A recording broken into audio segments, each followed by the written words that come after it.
আমি আর তোমার সাথে রিলেশনে থাকতে পারবো না। কি বলছো তুমি? এতদিনের ভালোবাসা মিথ্যে ছিল?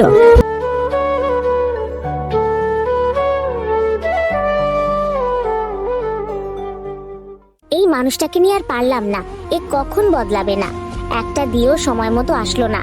আর যে কতক্ষণ লাগবে আসতে, কতক্ষণ থেকে অপেক্ষা করছি, তার কি কোনো গুরুত্ব আছে? ওই দেখো এসছে এতক্ষণে। এতক্ষণে আসার সময় হলো? আমি কতক্ষণ থেকে অপেক্ষা করছি, তোমার কোনো ধারণা আছে? প্লিজ তুমি রাগ করো না। তুমি তো জানো আমি অনেক ব্যস্ত থাকি। একটু সমস্যায় পড়ে গিয়েছিলাম, তাই লেট হয়ে গেল।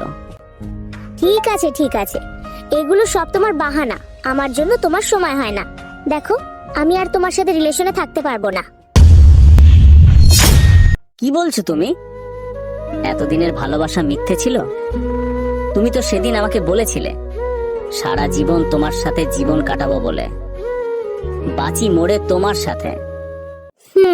বলেছিলাম, কিন্তু আমি এটা ভাবিনি আজও তুমি ভিখারি থেকে যাবে আর তোমার মতো আমি বিয়ে করব। ঠিকই বলেছ, একটা ভিখারিকে কেন বিয়ে করবে? আসলে আমি তোমার যোগ্যতাই নয়। এসব কথা বাদ দাও। আমার বিয়ে ঠিক হয়েছে, ছেলেটা অনেক স্মার্ট। এমনকি সেই ছেলেটা কম্পিউটার ইঞ্জিনিয়ার, আমেরিকায় থাকে। তুমি খ্যাত খ্যাত থেকে গেলে, তোমার সঙ্গে আমার যায় না। ঠিক বলছো, তোমাকে পেতেই হবে এমন কোনো শর্ত নিয়ে ভালোবাসিনি।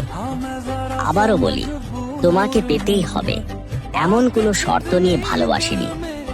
আমি কবি নয়, তবুও কাব্যের ভাষায় বলতে চাই, ওই আকাশকে ভালোবাসি, কিন্তু ছুঁয়ে দেখতে পারি।